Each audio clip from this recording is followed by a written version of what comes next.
ತೊಮ್ಲೂರಿನಲ್ಲಿರುವ ಸೂರ್ಯನಾರಾಯಣ ದೇವಸ್ಥಾನವು ಭಾರತದ ಕೆಲವೇ ಸೂರ್ಯ ದೇವರ ದೇವಾಲಯಗಳಲ್ಲಿ ಒಂದಾಗಿದ್ದು, ಇದು ನಮ್ಮ ಬೆಂಗಳೂರು ನಗರದಲ್ಲಿದೆ.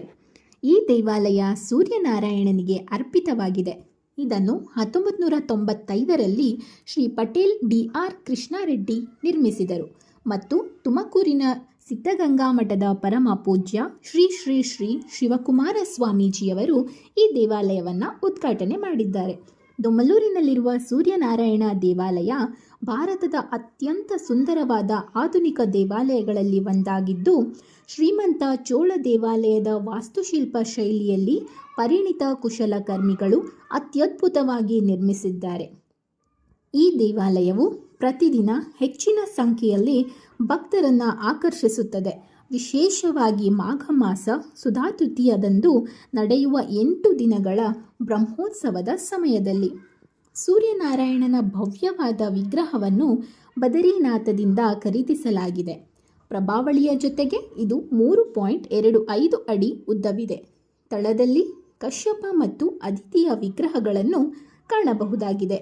ಗರ್ಭಗುಡಿಯ ಹೊರಗೆ ಸೂರ್ಯನ ಜೊತೆಗೆ ವೈಷ್ಣವಿ, ಬ್ರಹ್ಮ, ನಾಗರಾಜ, ಉಗ್ರ ನರಸಿಂಹ, ಸರಸ್ವತಿ, ಪಂಚಮುಖಿ ಗಣೇಶ ಮತ್ತು ಕೆಳಗೆ ಭಕ್ತರಿಗೆ ದಯೆಯಿಂದ ದಾನ ಮಾಡುತ್ತಿರುವ ಆದಿ ಶೇಷಸಾಯಿಯನ್ನು ನಾವು ಕಾಣಬಹುದು. ಸೂರ್ಯನಾರಾಯಣ ದೇವಸ್ಥಾನದ ಆಡಳಿತ ಮಂಡಳಿಯು ಜನರಿಗೆ ಉದಾತ್ತ ಸೇವೆಯನ್ನು ನೀಡುತ್ತಿದೆ. ಅದಲ್ಲದೆ ಶುಚಿತ್ವಕ್ಕೆ ಇಲ್ಲಿ ಅತಿ ಹೆಚ್ಚು ಪ್ರಾಮುಖ್ಯತೆಯನ್ನು ಕೊಡಲಾಗಿದೆ. ಸೂರ್ಯೋದಯದ ಸಮಯದಲ್ಲಿ ಇಲ್ಲಿ ಸೂರ್ಯ ನಮಸ್ಕಾರ, ರಥಸಪ್ತಮಿ ಮತ್ತು ರಥೋತ್ಸವದಂತಹ ಉತ್ಸವಗಳು ನಡೆಯುತ್ತವೆ. ಮದುವೆ ಮತ್ತು ಇತರ ಸಮಾರಂಭಗಳಿಗಾಗಿ ಇಲ್ಲಿ ಸಮುದಾಯ ಭವನವೂ ಕೂಡ ಇದೆ. ಈ ದೇವಾಲಯವು ಬೆಂಗಳೂರಿನಲ್ಲಿ ಸೂರ್ಯ ದೇವರಿಗೆ ಅರ್ಪಿತವಾದ ಕೆಲವೇ ದೇವಾಲಯಗಳಲ್ಲಿ ಒಂದಾಗಿದ್ದು, ಆಧ್ಯಾತ್ಮಿಕ ಕೇಂದ್ರವಾಗಿದೆ. ಆರೋಗ್ಯ ಮತ್ತು ಸಮೃದ್ಧಿಗಾಗಿ ಪೂಜಿಸಲಾಗುವ ಈ ದೇವಾಲಯ ಯಾವುದೇ ರೀತಿಯ ಪಾವತಿಯ ಕೌಂಟರ್ಗಳನ್ನು ಹೊಂದಿಲ್ಲ ಮತ್ತು ಇಲ್ಲಿನ ಸೇವೆಗಳು ತುಂಬ ಸರಳವಾಗಿವೆ. ಈ ದೇವಸ್ಥಾನವನ್ನು ನಿರ್ಮಿಸಿದಂತಹ ಶ್ರೀ ಪಟೇಲ್ ಡಿ.ಆರ್. ಕೃಷ್ಣಾರೆಡ್ಡಿರವರು ಜನಿಸಿದ್ದು 22/3/1913 ಬೆಂಗಳೂರಿನ ದೊಮಲೂರಿನಲ್ಲಿ. ಅವರ ಆರಂಭಿಕ ಶಾಲಾ ಶಿಕ್ಷಣ RBNM ಪ್ರೌಢಶಾಲೆಯಲ್ಲಿ ನಡೆಯಿತು. ನಂತರ ಅವರು ಸಿಟಿ ವೈಸ್ಲೈನ್ ಮಿಷನ್ ಪ್ರೌಢಶಾಲೆಗೆ ಸೇರಿದರು.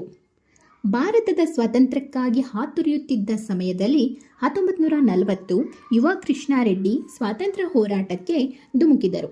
1947 ಕಂಟೋನ್ಮೆಂಟ್ ಮೆರವಣಿಗೆಯಲ್ಲಿ ಭಾಗವಹಿಸಿದ ಅವರು 1 ತಿಂಗಳು ಜೈಲು ಶಿಕ್ಷೆಯನ್ನು ಅನುಭವಿಸಿದರು. ಪಟೇಲ್ ಶ್ರೀ ಕೃಷ್ಣಾರೆಡ್ಡಿಯವರು ತಮ್ಮ ಧಾರ್ಮಿಕ ಚಟುವಟಿಕೆಗಳಲ್ಲಿ ಹೆಸರುವಾಸಿಯಾಗಿದ್ದಾರೆ. 1976ರಲ್ಲಿ ಅವರು ವಿಧಾನಸೌಧದ ಪಕ್ಕದಲ್ಲಿರುವ ಶ್ರೀ ಮುನೀಶ್ವರ ಸ್ವಾಮಿ ದೇವಾಲಯದ ನಿರ್ಮಾಣಕ್ಕೆ ಅಡಿಪಾಯವನ್ನು ಹಾಕಿದರು.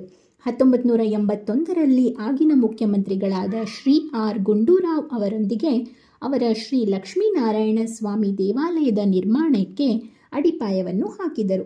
ಅಷ್ಟೇ ಅಲ್ಲದೆ 1981ರಲ್ಲಿ ಅವರು HAL ಬಳಿ ಇರುವ ತಾರಕರಾಮನಗರದಲ್ಲಿ ಶ್ರೀರಾಮ ದೇವಾಲಯಕ್ಕೆ ಅಡಿಪಾಯವನ್ನು ಹಾಕಿದರು. 6/2/1995ರ ಶುಭ ದಿನದಂದು ಪಟೇಲ್ ಕೃಷ್ಣಾರೆಡ್ಡಿ ಬೆಂಗಳೂರಿನ ದೊಮಲೂರಿನಲ್ಲಿರುವ ಶ್ರೀ ಸೂರ್ಯನಾರಾಯಣ ಸ್ವಾಮಿ ದೇವಾಲಯದ ಭವ್ಯವಾದ ದೇವಾಲಯವನ್ನು ಉದ್ಘಾಟನೆಯನ್ನು ಮಾಡಿದ್ದಾರೆ. ದೇವಾಲಯದ ರಾಜಗೋಪುರ ಮತ್ತು ಕಲ್ಯಾಣ ಮಂಟಪದ ನಿರ್ಮಾಣವನ್ನು 1992ರಲ್ಲಿ ಪ್ರಾರಂಭಿಸಲಾಗಿದೆ ಮತ್ತು ಅದು ಇಂದಿಗೂ ಕೂಡ ನಿರಂತರವಾಗಿ ನಡೆಯುತ್ತಿದೆ. ತಾವೆಲ್ಲರೂ ತಪ್ಪದೆ ಈ ದೇವಸ್ಥಾನಕ್ಕೆ ಕುಟುಂಬ ಸಮೇತರಾಗಿ ಭೇಟಿ ನೀಡಿ ಸೂರ್ಯನಾರಾಯಣನ ಕೃಪೆಗೆ ಪಾತ್ರರಾಗಿ.